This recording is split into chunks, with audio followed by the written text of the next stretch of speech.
हाय दोस्तों, author Rajesh talks में आपका स्वागत है। आज के इस एपिसोड में मैं बताऊंगा मेरे जीवन की एक सच्ची घटना जिसने मेरे अंदर गजब का आत्मविश्वास भर दिया। इस घटना से आप भी प्रेरणा ले सकते हैं और अपने अंदर सकारात्मक ऊर्जा पैदा कर सकते हैं। बात 80 के दशक की है, 80s की। मैं डालमिया कॉलेज मलाड में बीकॉम फाइनल कर रहा था। साल के अंत में एक प्रोग्राम हुआ जिसमें मैंने भी हिस्सा लिया। स्टेज पर जाकर कुछ बोलना था, कुछ अपने बारे में, कुछ अपने सपनों के बारे में। इससे पहले मैं कभी स्टेज पर नहीं गया था। मैंने अपना परिचय दिया। मुझसे पूछा गया कि आप जीवन में क्या बनना चाहते हो।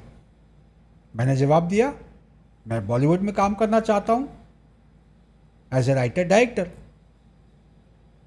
सामने से एक लड़के ने कमेंट पास किया, पहले निर्मा से मुंह धोकर आओ। उस समय निर्मा साबुन बहुत मशहूर था, आज भी है।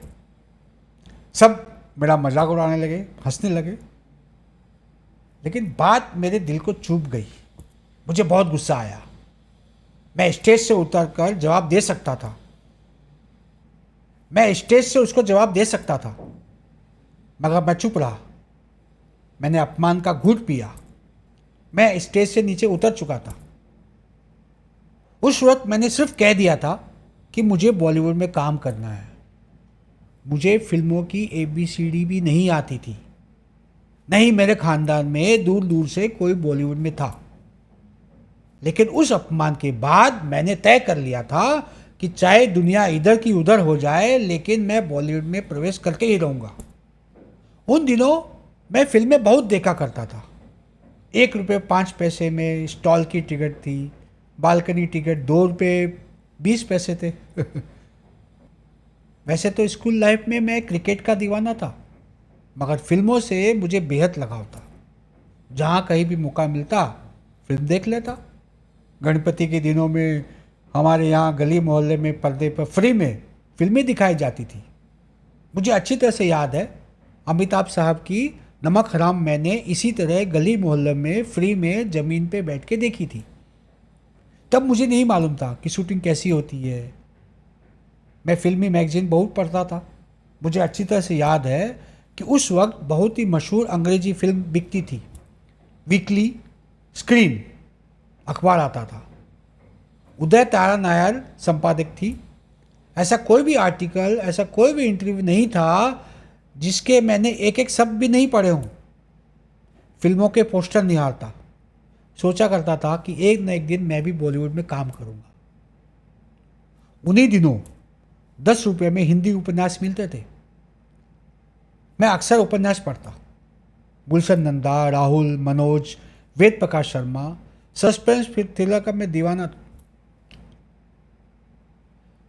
सस्पेंस थ्रिलर में बेदाज बादशाह, सुरेंद्र मोहन पाठक मेरे सबसे प्रिय उपन्यासकार थे, अब भी हैं।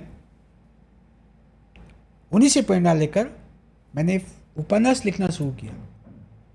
बहुत ही छोटी उम्र में मेरा उपन्यास छपा। मेरा पहला उपन्यास काफ़ी बिका। उन दिनों मैं CA फर्म में नौकरी भी करने लगा था। नौकरी के साथ साथ मैं government law college Churchgate से मैंने LLB किया, लॉ।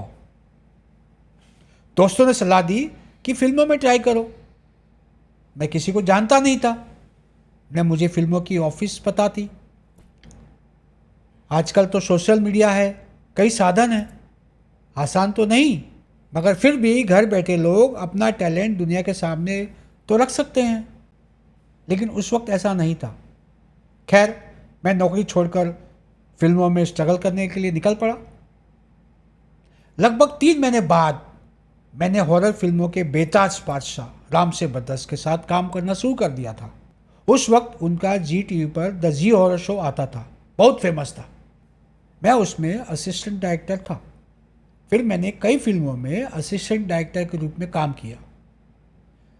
और हाँ, मुझे CID CL में बतौर राइटर भी ब्रेक मिला। फिर कभी बताऊंगा कि मुझे वहाँ कैसे ब्रेक मिला। तो दोस्तों, इस तरह बॉलीवुड में मैंने प्रवेश किया। उस वक्त मुझे कॉलेज में गुस्सा आया था।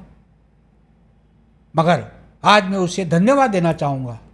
उसका नाम मुझे पता नहीं है, वो कहाँ है, कैसा है, मुझे कुछ भी नहीं पता, लेकिन उसे धन्यवाद देना चाहूँगा कि उसने मेरा मजाक उड़ाया और मैंने ठान लिया था कि फिल्मों में ज़रूर प्रवेश करूँगा। दोस्तों, आपको इतना ही कहूँगा, अपने सपने को मरने मत दो, जिंदा रखो। किसी के ताने, किसी मजाक से डरो मत, बल्कि अपने आप को इतना मजबूत कर लो कि कोई आपको आगे आने से नहीं रोक सके। तो आज के लिए बस इतना ही। मिलते हैं अगले एपिसोड में एक नए किस्से के साथ। तब तक आप अपना ख्याल रखें।